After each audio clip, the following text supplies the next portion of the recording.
Welcome to sunny Sunshine Canyon, and no, it's not that great here, so please don't move or find out where I am. It's tough, it's hard, the winters are brutal, we have bears and dangerous critters. Life's hard up here in the mountains, so don't you come here. Anyway, today we're going to talk about like foot flare when you're running. So what I mean by that is, you're running along and then you look at your race photos and your foot's doing something like that out the back. Okay, and we're going to talk about what that means, how to resolve it, how to shift your thinking a little bit.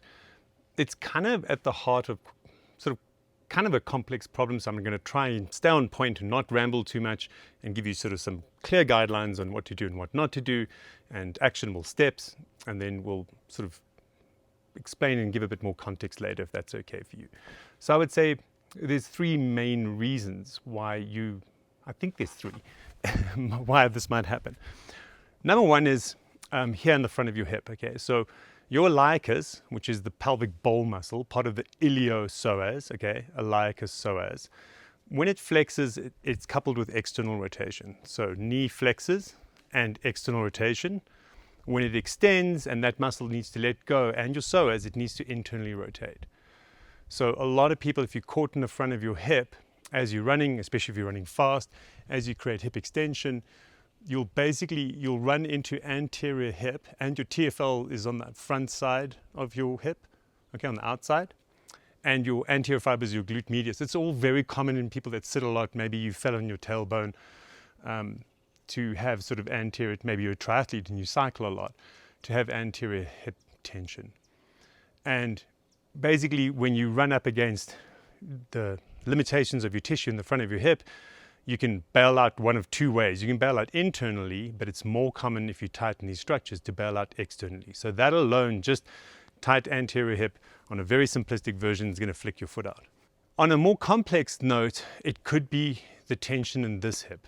Okay, and the reason would be there's a running, we pre-tense and we land, okay, and we create stability. A lot of people over grab for stability, or if you've got a lot of pelvic floor tension, and that can actually affect what's going on in that hip. Does it make sense? So you got to kind of treat this as both hips. It could be a bailout compensation from the right hip. So that's the big one, is probably anterior hip tension. Okay, coupled with anterior hip tension, posterior glute tension. So deep posterior glute tension, we're talking about this section here between your two sit bones and your tailbone. If you had to go from your coccyx or your tailbone straight across to your sit bones, that sort of area. Now you have hip rotators there, they're deep hip rotators, they're difficult to sort of train, they're not really part of our awareness often. When they get locked in spasm, they can literally hold on for years. Okay, so they can be a real problem to sort of open up your deep glute space. But why it works is, imagine here I have tension from there to there and it's tight. It'll basically predispose me to external rotation. So in the front, okay, they're not really under load. We land, we're traveling forward, and as we go into extension, and we sort of you need to get into that space where those deep hip rotators need to be letting go, okay, and they don't let go, you can find that your leg flares out or your femur externiorates. It bails out into external rotation because obviously these deep hip rotators are tight, and as you go into extension, they'll pull your leg out to the side. Okay, and that's pretty common. Now, the third way, okay, is you might have tight biceps femoris. So you got three hamstring muscles, but basically you've got an outside hamstring muscle, the biceps femoris, and semimembranosus and tendinosus on the inside. Now they need to have play between the two. They kind of need to be functionally separate. Okay. Now this is really important for endurance runners.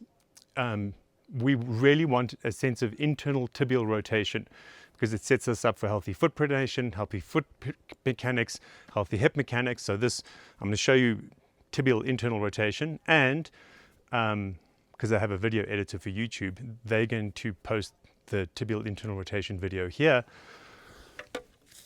The tibial internal rotation, foot up on a stool, rotate your tibia internally and just glide forward. And you can also mobilize your talus, so you can push back and down on your talus at the same time. Really, really critical, especially if you're running high mileage. It's so common for your talus to get locked up, or possibly your tibia to get tightened up, right? So internal rotation and extension should open up your ankle dorsiflexion. Like I said, we've got a video on it, but if your biceps femoris is tight, it'll rotate your tibia, okay, and flare your foot out at the back. So this might be you if you notice when you pick your feet up, almost like doing butt kicks, or if you've been cued, I don't know why you would be cued, to think that your hamstring's a bicep and you need to pick it up. You might find that if you have a relative separation and tension between them, and your biceps femoris is shorter, it'll flare your foot out, okay? So those are the big three reasons. Now we can get a little bit deeper. Hopefully you're still paying attention. I know, in the modern world, this is hard. Okay, we'll go a little bit deeper into this. Just one more thing, okay, with this tibial internal rotation, if you're doing cutting sports, explosive, change in direction sports, it's absolutely vital that you do some sort of hamstring curls or sliders with an internally rotated foot, a neutral foot, and an externally rotated foot. It is so helpful for MCL, cartilage injuries, and ACL injuries. You have no idea, and it's absolutely vital. It's one of those weird things. I tell strength coaches all the time, please do this, insert this. It's really, really important. It can take a long time before you have the neuromuscular control to do what I'm just doing, okay? And of course, no one ever listens and no one ever implements it. They do it for about 2 weeks and then lose interest. But I'm just telling you, it's a big deal. You can't have healthy hamstring function when your 3 hamstrings are fused together and operating as one, and specifically if your foot tends to rotate externally. Okay. Now I'll get into a bit of a deeper conversation about what also could be going on. So it's forefoot control and rolling off the forefoot. Okay, so when we're running, we have phases. So pre-tense, so before you land, you kind of anticipate the impact. Your body does. You don't have to think about this. Okay, be really careful putting excess tension into your body in terms of cues and thinking when you're running, because it's really easy to put tension cues into your body. It's really hard to get them back out. Okay, so let me just move my stool. So we have a pre-tension phase. So that was, if I'm going to punch a punch bag, just before I punch, I'm going to make a fist, hit it with a fist, and then let go. Okay, you don't want to hold tension all the time. That is counterproductive. So we have a pre-tense phase.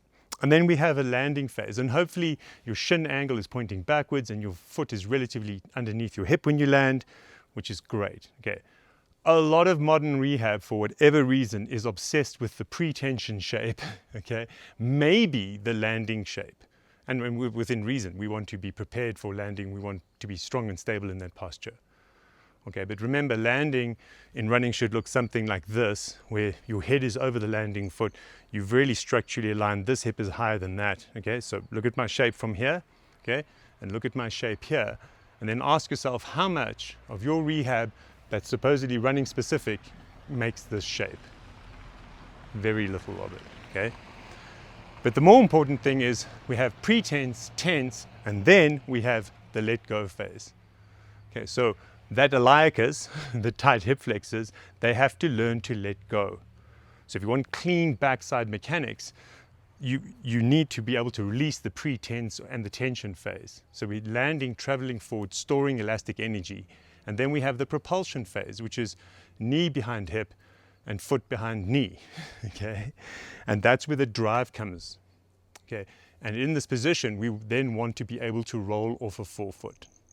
Okay, now, I'm just going to put it out there. I watch a lot of content in terms of strengthening, running specific strengthening, thought processes and strengthening. I don't see any rehab programs focusing on the back leg, knee behind hip, ankle behind knee, and rolling off your forefoot. Okay, it just doesn't exist. Now, there's a cool paper's just come out that shows that if you go up onto your forefoot or do calf raises with your knee and your ankle behind your hip, okay, you really accentuate kind of running specific gait, but your intrinsic foot muscles and your foot activation with reason, because that's what your foot is designed to do. So when running, you want to be really clean, landing, and rolling off your forefoot and have forefoot control, intrinsic foot muscle control, and those intrinsic foot muscles are mapped to your pelvic floor. Okay, so this is, I told you, we're going to get into the weeds and get a bit deeper. So you can practice forefoot control, you can practice being stable and regulated off your forefoot, and also you can practice sort of learning to let go your hip. So in my community, we do this all the time. And in our running Revamp course, we go through this, but you can do length on one side, okay? I'm not going to explain why. Take a step. Then from here, I can contract my core, exhale, breathe out, okay? Come square and have a lot of tension in my hip. So almost like I'm landing and running. I want to be stable, kind of secure, right? And then what I want to do is just let those muscles go. And if I do that, my hip should swing forward, okay? So breathe out, contract, be square, stable, with one leg back, weight is on my back leg. If I let go, my hip should just fall forward. You need that in running, because what is that? That's land, okay, pre-tense, stable, traveling forward. You need that let go in order to have that sense of shift there. We did it with a split stance, then you can do it with your foot up, okay? More running specific, because more load on this back leg, more neural drive, brain prioritizing, you can organize your feet. And then you can practice, like we call it the Awesomeizer. You can go up and off your forefoot, and you can practice rolling off your forefoot. Now, I'm not doing a calf raise because we don't want too much active contraction when we're running. We want to roll off and use the elastic energy when we're running. And this is running specific, and shape specific rehab, if you like that, not strength specific rehab. Okay, but you can also do calf raises in this position, which I highly encourage you to do, but we're not doing that now. Okay, so I'm rolling off my forefoot, learning to roll cleanly off your forefoot. On my toes and forefoot, I can again practice exhale, square, tense my pelvic floor, tense my core, and then have a sense of breathing in and letting go and letting my hips swing forward. And this is a great way of making sure you don't have a hip that's tight and then bails out, okay? And you have the forefoot control to roll cleanly off your toes and going forward. So some people, there was shoes, the ultra running shoes, okay? They don't have a lot of them don't have a great forefoot rocker. So it's the shoes flat, flat, flat, and just at the end it goes up. And the old On shoes used to be the same. So forward, forward, forward, and then a late forefoot rocker, or it's called a forefoot meta rocker. So what happens is a lot of people in the West, people often have long toes, longish toes, so you have to get over your toes. Again, with this pre-tense notion, we can kind of argue about the vagaries of where you should have a locked foot or a tense foot or forefoot, whatever, all the strike. But what we need is in this letting go phase that your foot lets go so that you have forefoot range of motion. Okay, so you want, it's like, obviously there's tension in there, but you want midfoot range of motion, forefoot to rear foot mobility. So pelvic floor and foot relax at the same time, okay? And your toes need to be soft, and you need to roll off soft toes. And people that have sort of, let's say you're a forefoot striker, or you learn to run with tense feet, you'll tend to pick your feet up early, not roll off your toes. If you have long toes and they're kind of locked, you'll pick your feet up prematurely. Okay, so the notion of you picking your feet up prematurely, and then we talked about a tight hamstring. Well, you might pick up your feet early and have a foot flare because you've got a tight hamstring, but also you never learn to roll off your toes, or you never learn to let go the tension in your foot so that you could roll off your toes. Elite runners, this is generally better. You can't run really fast without rolling off your toes. Hopefully you ran in sort of more minimal shoes on the track and you do a lot of speed work. The modern shoes have by and large got really big forefoot meta rockers in, so people are able to make this shape even if you don't have the toe flexibility and forefoot control. But again, I mean, this is a really critical part of running. I don't know why there's not more tension in it, and it's important. So practicing the shape, the control, the stability, being stable on your forefoot, having a neutral ankle, making the right shape, which is kind of like what we do in the Awesomeizer, just hanging out there and saying, okay, yeah, I'm comfortable, this is good, I can do this again and again, okay? One of the other things in the Awesomeizer we do is also open and rotate, which also helps you deep hip rotate, as we talked about. So check out the video on the Awesomeizer. You can practice Awesomizing because it helps with deep hip rotation. Okay, so in the front, iliacus, shorten the muscle, hacky sack. If you had to kick a soccer ball up, hacky sack, right? So that's iliacus, external rotation and flexion in the front. When it lets go, and we know a muscle has to be able to fully contract and fully let go and have appropriate tone in the middle to be a healthy muscle. Okay, it also needs coordination, timing, and a couple of other things in a friendly environment. So we can go hacky sacking in the front, okay, and it's okay to rotate. And this is quite a good balance and stability exercise because look, I'm pretty stable. I have a connected torso, my lower back's, like my chest is moving with my pelvis, so it's really, really connected. And then we can practice the follow through of that, which is the checking for gum. I'm going to look over my opposite shoulder. You might need to hold on to something for this. And I'm going to check if there's gum on my shoe. Okay. If you're not holding on something like, I don't have something to hold on at present, okay, what you can just do is practice this shape.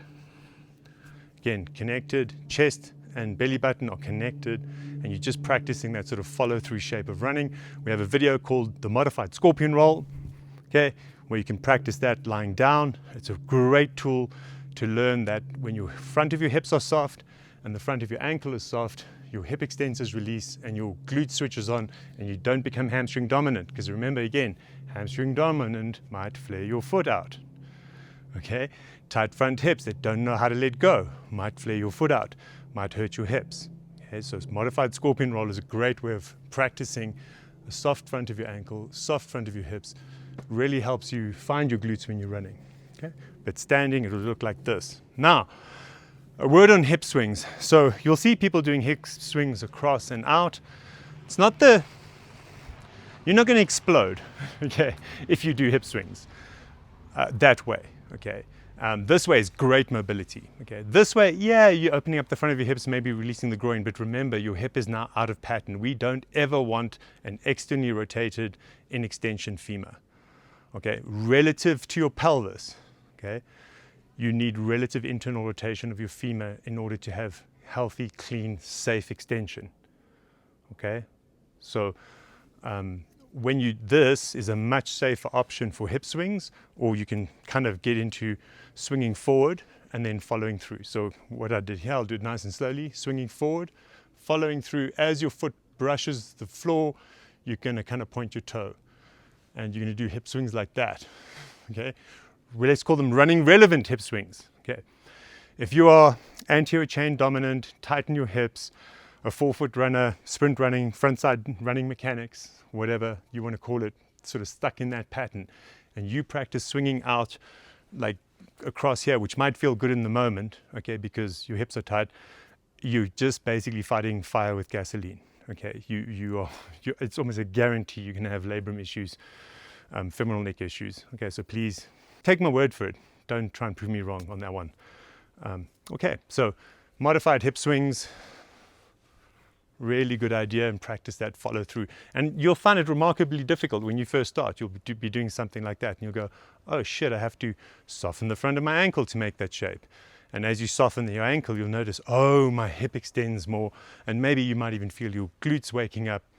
And there we go. But in this pattern, if you're still stuck in here and you can't make that shape, we've got to start thinking deep glute release, which is over here.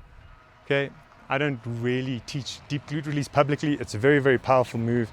I think it requires a lot of setup and intent and knowledge behind what you're doing and at a certain stage. So just be patient and just persevere, or come join my community. So we have tension in the front, asymmetrical hamstrings, tight bicep femoris, possibly externally rotated tib fib, which might be at the knee and tib fib joint as well. You can practice that mobilization and make sure you don't have a locked talus. The notion of forefoot control, the notion of mapping release in your hip and forefoot control, and just giving your body the structural tools it needs to actually make the correct shape. You can ask, sometimes some people need tibialis anterior release, okay, and so you can do tib raises and tib stretching, and I like massaging the tib out with a stick and the front of your ankle, and you'll find, oh, that helps my foot make the right shape. And then there's also obviously intrinsic footwork where you can do outside, inside, and really improve your foot control. But just please, I cannot stress this enough. Remember that shape, knee in front of hip, foot in front of knee, it does not need to be strong in running.